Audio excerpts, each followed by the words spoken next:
Milkha Singh ji, thank you so much for all of your contributions and hard work जो आपने हमारे लिए और हमारी सोसाइटी के लिए किए। As we know that our flying Sikh is no more. Milkha sir, thank you so much once again and we are going to miss you a lot. वो आपका हार्ड वर्क, वो आपका पैशन टूवर्ड्स वर्क, वो आपका attitude towards work, ये सारी चीज़ें हमें बहुत ज़्यादा इंस्पायर करती हैं और करती रहेंगी।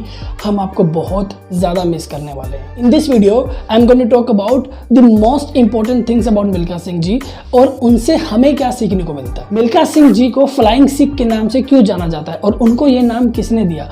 उनको ये नाम पाकिस्तान के जनरल अयूब खान ने 1960 में दिया था, जब उन्होंने वहां के अब्दुल खालिक को एक रेस में हराया था।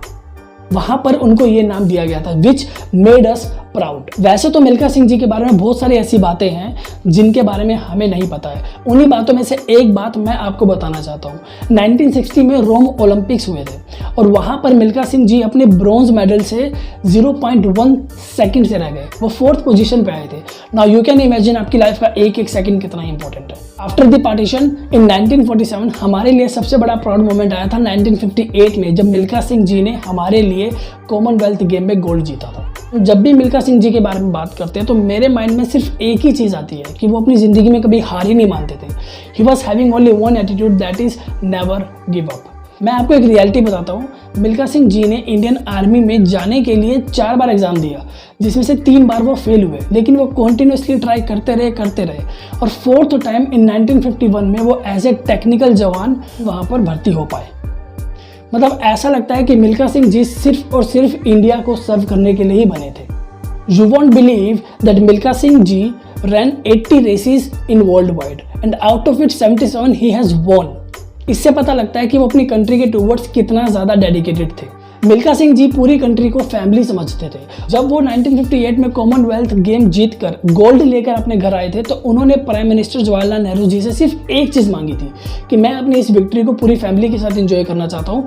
Only 1 day 1 holiday with my family. Milkha Singh ji was a great man. उन्होंने जितने भी मेडल्स जीते वो सारे के सारे डोनेट कर दिए और वो आज पटियाला के एक म्यूजियम में पड़े हुए हैं, जहाँ पर आने वाली जनरेशंस उन मेडल्स को देखकर इंस्पायर होंगी, उनसे सीखेंगी कि उनको अपनी लाइफ को थोड़ा सा डिसिप्लिन कैसे बनाना चाहिए।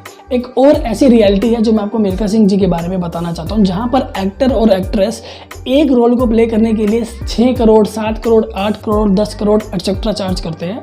वहाँ पर मिल्खा सिंह जी की जब मूवी बनी भाग मिल्खा भाग, तो उन्होंने फिल्म मेकर्स और प्रोड्यूसर से सिर्फ 1 रुपया लिया और बाकी उनको बोला कि अगर आप प्रॉफिट कमाते हो तो उसका कुछ part Milkha Singh charitable trust में डाल दिया जाए। Totally serve to the country. What should we learn from Milkha Singh ji? The most important thing that I have learned, you should not give up in your life at all. अगर आपने कुछ decide किया है और आपका कुछ गोल है और आप अपने गोल को लेके, अपने विजन को लेके क्लियर हो, तो आपको कभी भी हार नहीं माननी चाहिए। You just need to keep trying again and again and one day you will get your goal in your hand.